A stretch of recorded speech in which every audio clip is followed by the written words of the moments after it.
বাজারে চাল নিয়ে চালবাজি চলছেই। এখনো চড়া দামে বিক্রি হচ্ছে প্রায় সব প্রকার চাল, আর এতে পকেট কাটা পড়ছে ভোক্তার। পাশাপাশি ভোজ্য তেলের সংকট দেখা দিয়েছে দোকানগুলোয়। তবে মৌসুমী সবজির দাম কিছুটা স্বস্তি দিচ্ছে ক্রেতাকে। কারো পৌষ মাস তো কারো সর্বনাশ। বাংলায় পৌষ শেষে মাঘ এলেও সর্বনাশ যা হওয়ার পৌষ থাকতেই হয়েছে। চাল কিনতে গিয়ে সাধারণ মানুষের কষ্টার্জিত অর্থ যাচ্ছে গরল মানুষের ভোগে।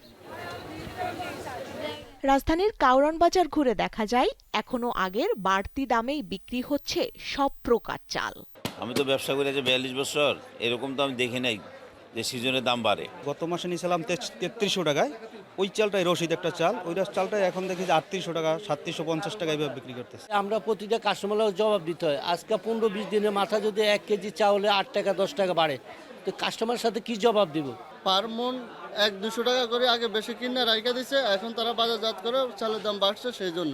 কালো হাতের থাবা পড়েছে ভোজ্য তেলের ক্ষেত্রেও। দোকানিরা জানান সংকট রয়েছে সরবরাহে।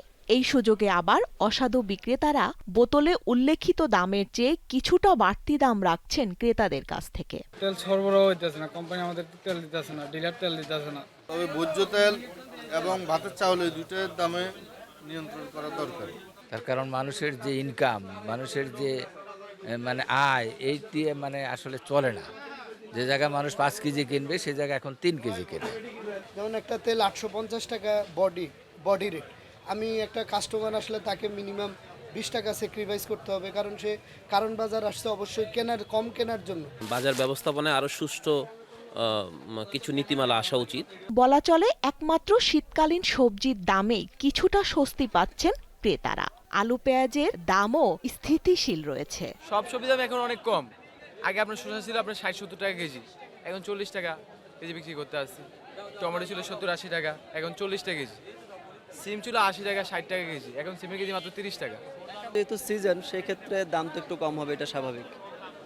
এখন সিজন চলে যাওয়ার পরে বোঝা যাবে দাম কেমন হবে। এছাড়া আগের দামে বিক্রি হচ্ছে গরু ও খাসির মাংস। স্বস্তিকা সিংহ, দীপ্ত সংবাদ, ঢাকা।